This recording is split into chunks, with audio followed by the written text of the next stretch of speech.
Well, hello, friends. Mark Holmes here. And as always, thank you guys for watching, commenting, subscribing, and being part of the Joe Boo Sports Report. Without you guys, it doesn't work without you guys. And apparently, it does not work in general. Man, it's so funny how I just got finished doing my Monday night live stream.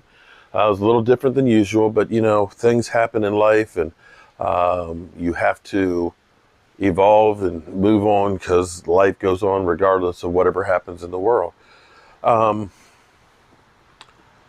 had somebody that said, I owe the Dallas Cowboys nation an apology because Mark Holmes, and Joe Boo, we jinxed the season.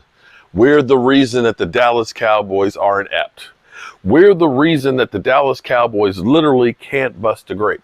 We are the reason for all of the ails, of all of the bad decisions, of all the guys out there who cannot tackle, who cannot block, all the injuries on the field.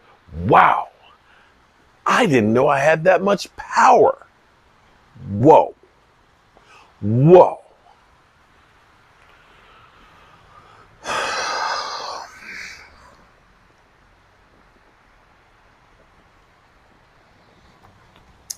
Couple things hit me today and during the live stream. Couple of things. One, when Jimmy Johnson took over for the Dallas Cowboys, that season was awful. The 1-15 year. 1-15. And the Dallas Cowboys fans, after having Tom Landry, look back like, we fired Tom Landry for this guy? But they turned the season around the next year. They got better. It was the beginning of starting something new. Now, I don't know. I don't know. I am literally going through the 4 or 5 stages of grief right now, where maybe I'm being delusional and thinking that, this shit sandwich is going to turn into, a filet mignon meal. I don't know. I mean, that may be the case. Maybe I'm just trying to convince myself or try to hope for the best and expect the worst, and I won't be disappointed. I don't know. I'm just saying that maybe it's possible. But had we been one and done with Jimmy Johnson, we might not have gotten those 3 Super Bowls. Think about that.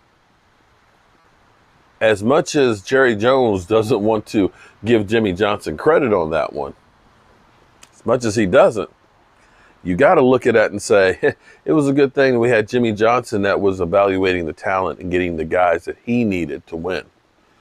We had to tear down all the old shit and start all over and rebuild. I don't know if that'll happen. I'm just pointing that out, that that's the way history has worked sometimes. A lot of times coaches come in and it's awful when they first start out. I pointed out about Joe Gibbs going to the Washington football team. It wasn't pretty when he started. Hell, they started out with Marty Schottenheimer later on, who started out, I think, 0-5, ended up 8-8, and they were stupid and they got rid of him then, when I thought he actually had him heading the right direction. But there's been a lot of times where a new guy comes in and literally it's kind of like, okay, I just got here. I'm still trying to find the executive washroom. I still get lost in the star and trying to find my way to the practice facility. I don't know all the players' names. I haven't had enough time to actually do and put my stamp on the team. I'm dealing with the old guy who was running the team in the ground. I'm here to cut the fat and rebuild. That's why I think that the Joneses are siding with Mike McCarthy right now and trying to give him a chance. The other thing that hit me today was, as I'm sitting here numb from the loss to the football team and thinking about Jerry Jones and Stephen Jones basically saying, it's okay, give it time, we're all right, that I feel like this is kind of deja vu to the Raiders with Al Davis. Al Davis was the overpowering Maverick owner. Al Davis always had a grudge against the higher up hierarchies in the NFL because he felt like he should have been NFL commissioner from the AFL. He always felt like the NFL was against him. He's the guy who sued the NFL to be able to move his franchise, from Oakland to Anaheim and LA and back to Oakland and everything else. He was the guy that, the other owners were kind of against. He was the guy who loved the deep ball and the just win baby. But time had passed him by. During the 70s and early 80s, you remember, I don't know if you remember that Super Bowl against the Washington football team. Marcus Allen, greatest run I think I've ever seen in my life. I digress here, but just remembering when the Washington football team had embarrassing losses. But Marcus Allen ended up going to the left and was literally corralled in there, did a 180 and came out the other way and took it to the house.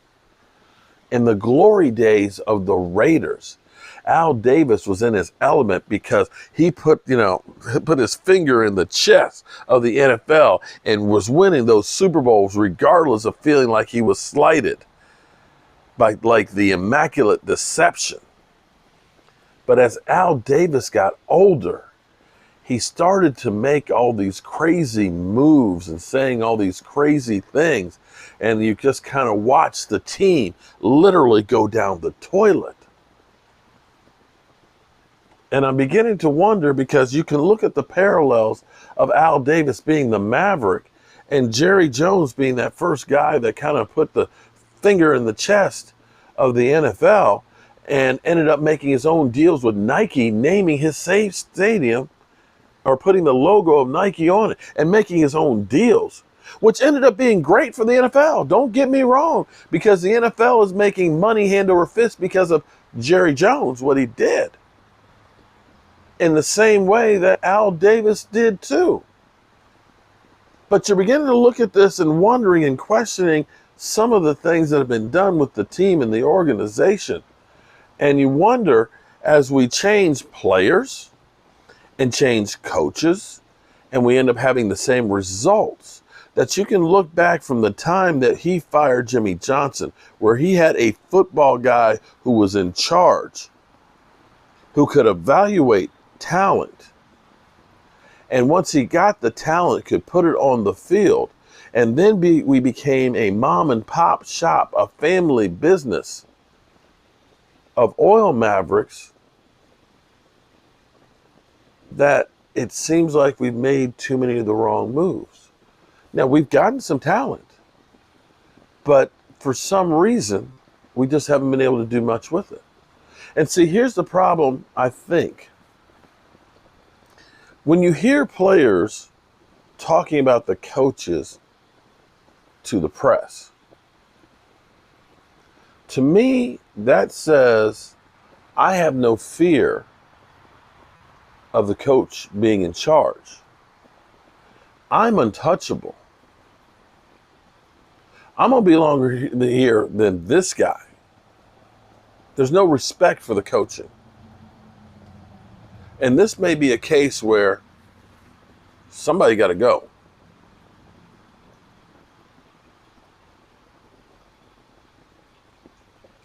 Because if the players don't believe in what the coaches are saying, it's just like a soldier.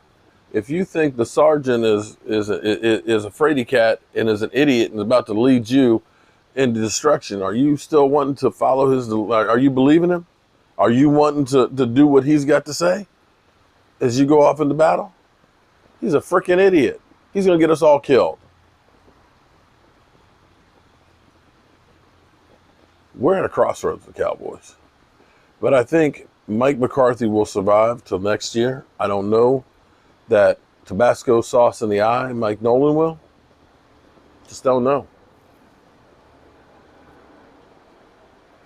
But thinking about Jimmy Johnson's 1-15 year at least gives me hope. So maybe we might have that one win that at least gets us a little bit better. And you know what I'm hoping it is? Sunday night. I'm going to have hope that the Cowboys can kick that Philadelphia's ass, because right now the Eagle fans are pounding their chests of their 2-4-1 team. They haven't believed that there ain't no chance for the Dallas Cowboys. We got them beat. We're getting healthy. That, my friends, overconfidence might just get you. Hey, I'm a hopeful guy. What can I say? All right, I'll catch you guys in the morning.